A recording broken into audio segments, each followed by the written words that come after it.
wonder. I had a theory about this with comedy. Actually, I think that like I think the bubble has subsided a little bit. Yeah, well, you can tell that by our ticket sales. We feel that. So recently, Schulz had Chris and Yannis on his podcast, where they got into a conversation about how AI is ruining everything. They discussed the idea that eventually people might grow tired of it and start craving real human experiences again, including in comedy, and that authenticity could make a serious comeback. Have to come in. I'm telling you, dude. I'm telling my daughters to be plumbers or some type of trade. There's not going to be nano robots that you can just dump in there and they take You're care. not letting them into your house. Yeah. There's going to be discrimination against fucking robots. Oh yeah, that's what's going. That's These this. fucking I'm actually excited about AI because this is gonna get rid of our division. We're all gonna unite come against together them. versus them. White, black, Spanish, trans, Chinese. It don't matter. Happy- We're gonna be up, and that's why I think it's good for all businesses. Not now. We got to get through this storm, but then eventually there's going to be a major need for. I want the human version of that. I want the human feet. Yeah. I want the human script. Yeah. I want the human organic. plumber. Do you feel that way with teeth now? Like you see an actor with real teeth, like they don't have veneers. It is Kind of nice. nice. Yeah. You're Right. like, oh, I believe this character is a working class guy. Yeah. And then when you see one of these actors that has like these perfect veneers, you're like, I don't think you're working at the shop. Yeah. Yeah, and I dude. wonder if like authenticity comes back in a major way, 100%. however we can find it. I think so. You know, like I seeing think things so. that are a little bit broken. Yeah. Like the music that's going to come out is going to be this perfect version of everything. Like, well, what if, early recordings of like hip hop, like in the 90s where you could kind of like hear the reverberation in the speakers. Like, I wonder if that is in the same way vintage clothing is kind of cool to this generation because they're like, oh, this was this real moment. I wonder if that manifests in all art. I think it will. I agree with you. I think that's because it's already the unique experience. Like, seeing people on screens is like Easy. nothing now. Yeah. So now going to see someone live is like being on TV used to be. Oh, that's it. Then they pivot, as all deep philosophical debates must, into how this whole mess translates into comedy. Schulz, ever the economist, concludes that people do want to create and attend live shows, they just prefer not to go bankrupt doing it. This is where things start to get interesting because Yannis casually suggests that maybe, just maybe, Schulz could lower his ticket prices. And you can practically see the alarm bells go off in Schulz's head. He gets defensive faster than a cat hearing a vacuum turn on. Then, in a shocking twist absolutely no one saw coming, they acknowledge the obvious, that times are rough for comedians. Groundbreaking stuff, really. Oh, that's interesting. Yeah. So the live experience is not replicatable by AI. So we want to go do live things, but live shit is so fucking expensive now that people are kind of like hesitant. Well, lower your fucking prices, dude. I'm not on the road. That's smart. Yeah. Smart to not be on the road right now. Why is the road rough right now? Yeah, it's not great. So I wonder. I had a theory about this with comedy. Actually, I think that like I think the bubble has subsided a little bit. Yeah, well, you can tell that by our ticket sales. We feel that. Go check out Yannis and Chris on the road. Go see Property Owner. No, but I think there's a version of it. Like I remember Shane and I were doing a show in Canada, and it was an outdoor show, and there was fucking like 40,000 people. Like people were sitting on a bridge watching the show from the bridge, right? And I was like, yeah, this is the end of it. Like it should never be this big. Right. And it has to kind of come down. It doesn't mean it comes all the way down. But I think that like after COVID, everybody wanted to be outside. They wanted to laugh. Comedy dominated the culture. The most influential person in the world loves comedy. And because of that, there's like, interest in the people that he influences, obviously Rogan. And I think everybody got those experiences. And I think for a little bit now, they're just like, all right, we're cool. We saw 4 or 5 shows. Yeah. And then... Now, before we go any further, let me just say I actually like Chris and Yannis. I think they're funny, insightful, and don't seem to be auditioning for a spot on Mount Rushmore via Joe Rogan's approval. Schulz, on the other hand, he's basically the golden standard for what happens when you spend enough time orbiting Rogan's gravitational pull and polishing the throne. And speaking of Joe Rogan, let's not pretend he isn't a key player in the great comedy Klein. He's become the unofficial talent scout for the aggressively average comedian Hall of Fame, pushing mid-tier comics as if they're generational geniuses. I mean, this is the same guy who once tried to convince the world that Brendan Schaub was funny. That's not just a red flag, that should permanently disqualify you from ever deciding who's funny again.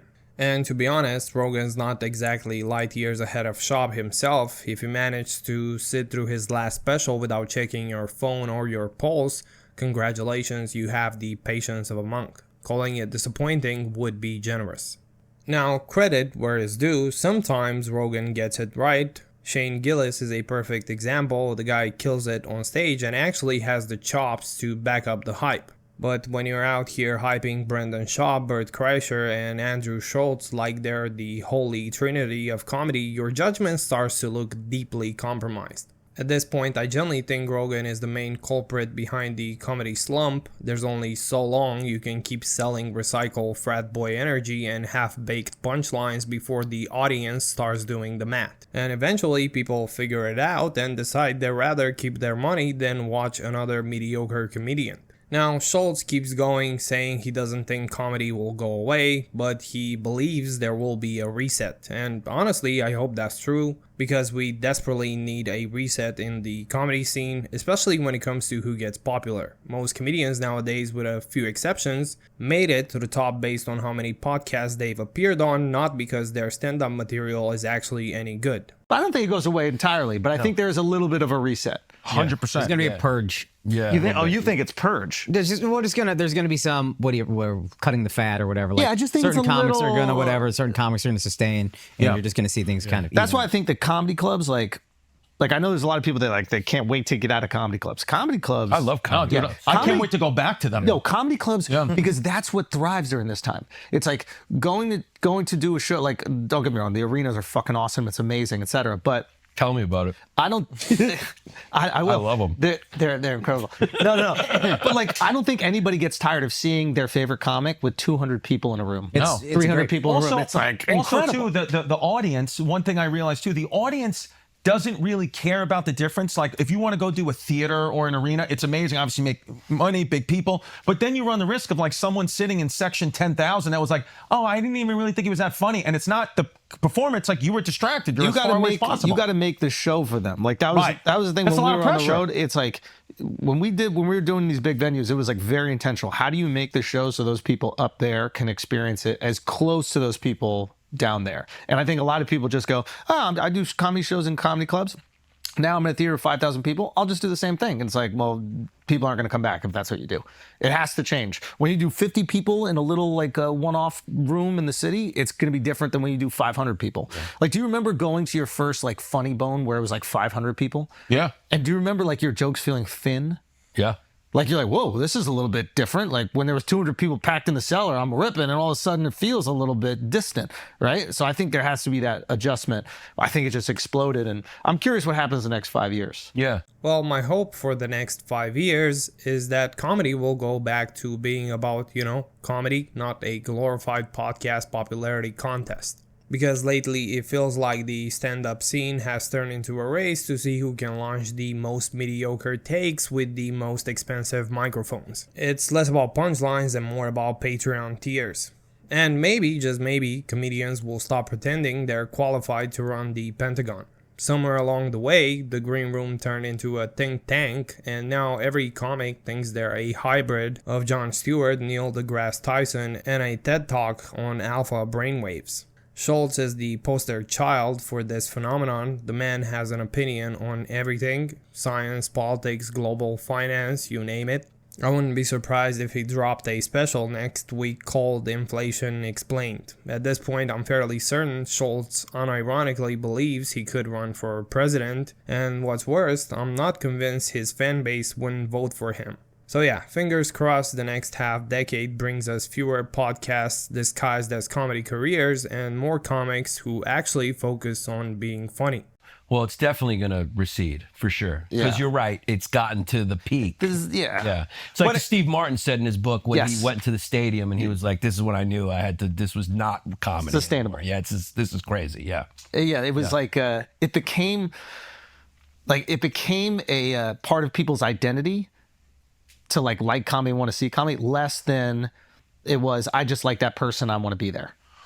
Do you know what I mean? Yeah, I know exactly what you mean. It's almost like football in Europe. Mm-hmm. I got to go see Man U because that's my team and I got to do it. Comedy was people's team in a lot of ways. Yeah. And I think now it goes, if I really like that person, I need to go see them. And the problem is too, mention the economy. It's like they might really want to go see you, but for other comics who are on similar universes in podcasting, $300 a night. They went and saw them, and they're like, I just babysitter. don't have the money. I really would love to see you. I just don't have. And if maybe that year you don't get picked because they just saw you 18 months ago. Yeah. So yeah, I actually agree with Chris. I do think a lot of people don't necessarily have the money to attend multiple comedy shows, especially when every comic and their podcast co-host are touring at the same time, hitting up the same 10 cities and fighting for the same pool of overstimulated fans. And let's be honest, at that point, it's not even about who's the funniest. It's about who's got the best marketing team, the flashiest Instagram reel, or the most viral heckler destroyed clip on TikTok. Your stand-up material could be razor sharp, but if you don't have a neon thumbnail and a dramatic title, you're invisible.